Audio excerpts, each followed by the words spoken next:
আসসালামু আলাইকুম প্রিয় দর্শকবৃন্দ। আজকের বিশেষ সংবাদে আমরা ডুবে যাব ইরানের চলমান সংকটের গভীরে, যেখানে অর্থনৈতিক ধাক্কা, রাজনৈতিক অস্থিরতা এবং আন্তর্জাতিক চাপ একসঙ্গে মিলে তৈরি করেছে একটা বিস্ফোরক পরিস্থিতি। যুক্তরাষ্ট্রের প্রেসিডেন্ট ডোনাল্ড ট্রাম্পের নতুন ২৫% শুল্কের হুমকি, ইরানের যুদ্ধের জন্য প্রস্তুতি এবং জনগণের রাজপথে অটুট প্রতিরোধ, এসব নিয়ে আমরা বিস্তারিত আলোচনা করব। ভিডিওটি যদি ভালো লাগে তাহলে একটা লাইক দিন, কমেন্ট করে জানান আপনি কোন জেলা বা দেশ থেকে আমাদের সংবাদ দেখছেন। চ্যানেল সাবস্ক্রাইব করে বেল আইকন অন করে রাখুন যাতে সর্বশেষ আপডেট পান।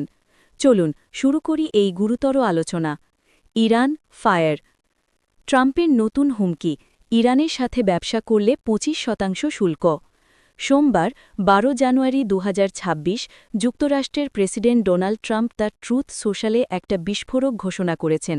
Effective immediately, any country doing business with the Islamic Republic of Iran will pay a tariff of 25% on any and all business being done with the United states of America. This order is final and conclusive. অর্থাৎ যে কোনো দেশ যদি ইরানের সাথে ব্যবসা করে, তেল, পেট্রোকেমিক্যালস বা অন্য কোনো ক্ষেত্রে, তাহলে যুক্তরাষ্ট্রের সাথে তাদের সমস্ত বাণিজ্যে ২৫% অতিরিক্ত শুল্ক দিতে হবে।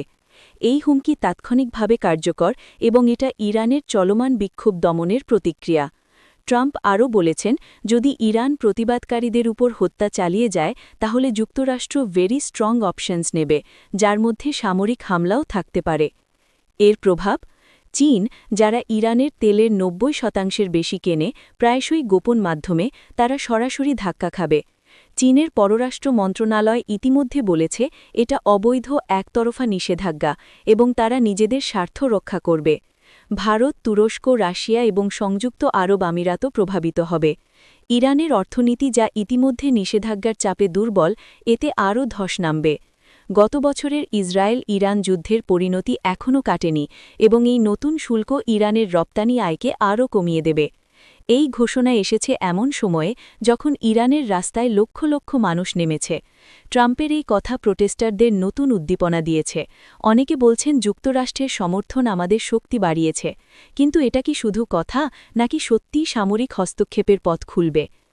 ইরানের জবাব, আমরা যুদ্ধের জন্য সম্পূর্ণ প্রস্তুত।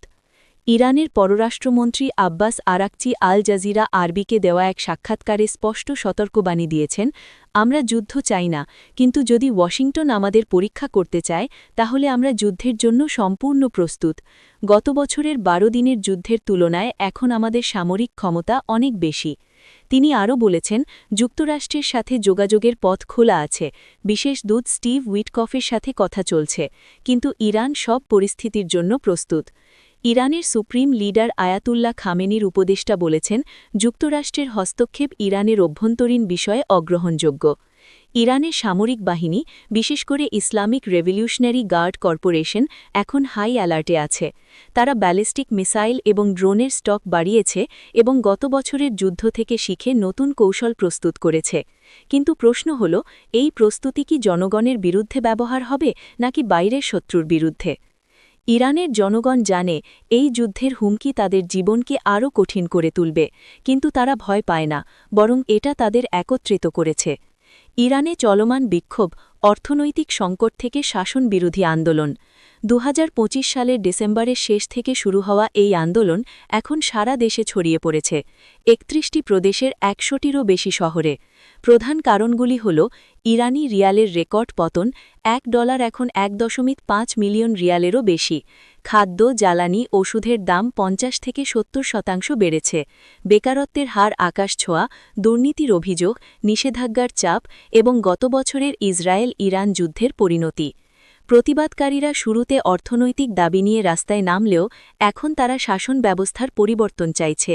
চ্যান্টস শোনা যাচ্ছে, মৃত্যু খামেনির প্রতি, এটা রক্তের বছর, সৈয়দ আলী পড়ে যাবে, এবং পাহলবি রাজতন্ত্রের সমর্থনে স্লোগান। মানবাধিকার সংস্থা HRNA এর মতে ৬০০ জনের বেশি মানুষ নিহত, হাজার হাজার গ্রেফতার। সরকার ইন্টারনেট ব্ল্যাকআউট চালিয়েছে, হাসপাতালে রেড করছে এবং কঠোর দমন চালাচ্ছে। এটা ২০২২-এর মাহসা আমিনি আন্দোলনের ধারাবাহিকতা, কিন্তু এবার আরও বড়। জনগণ ফাটা বাঁশের চিপায় পড়েছে, একদিকে অভ্যন্তরীণ নিপীড়ন, অন্যদিকে বিদেশি হস্তক্ষেপের ভয়। তবুও ইরানের জনগণের অধিকাংশ মার্কিন ইসরায়েলি সাম্রাজ্যবাদের বিরুদ্ধে দাঁড়িয়েছে, কারণ দীর্ঘদিনের প্রতিরোধ তাদের গর্ব। তেহরানের গ্র্যান্ড বাজারে ব্যবসায়ীরা রাস্তায় নেমেছে, মাশহাদে পুলিশের সাথে সংঘর্ষ হয়েছে এবং সারা দেশে পতাকা পোড়ানো হচ্ছে। এই প্রতিরোধ দেখে বিশ্ব অবাক। ইরানের যুবক যুবতীরা বলছে, আমরা আর ভয় পাই না, এটা আমাদের অস্তিত্বের লড়াই। বিশ্লেষকরা বলছেন, ইরান এখন শক্ত অবস্থানে, বিক্ষোভ নিয়ন্ত্রণে এনেছে, কিন্তু অর্থনৈতিক সংকট কাটেনি। নতুন শোকানুষ্ঠান বা অস্থিরতা হতে পারে। আলোচনার মূল বিষয় ইরানের ইউরেনিয়াম সমৃদ্ধিকরণ এবং ব্যালিস্টিক মিসাইল প্রোগ্রাম। যদি সামরিক হামলা হয় তাহলে আরও বড় যুদ্ধের ঝুঁকি, সম্ভবত মধ্যপ্রাচ্যে বিস্তারিত। ট্রাম্পের ঘোষণা প্রোটেস্টারদের উৎসাহিত করেছে, কিন্তু এটা কি রেজিমের পতন ঘটাবে? ইরানের অভ্যন্তরীণ দুর্বলতা, দুর্নীতি, অর্থনৈতিক ব্যর্থতা এখন সবচেয়ে বড় শত্রু।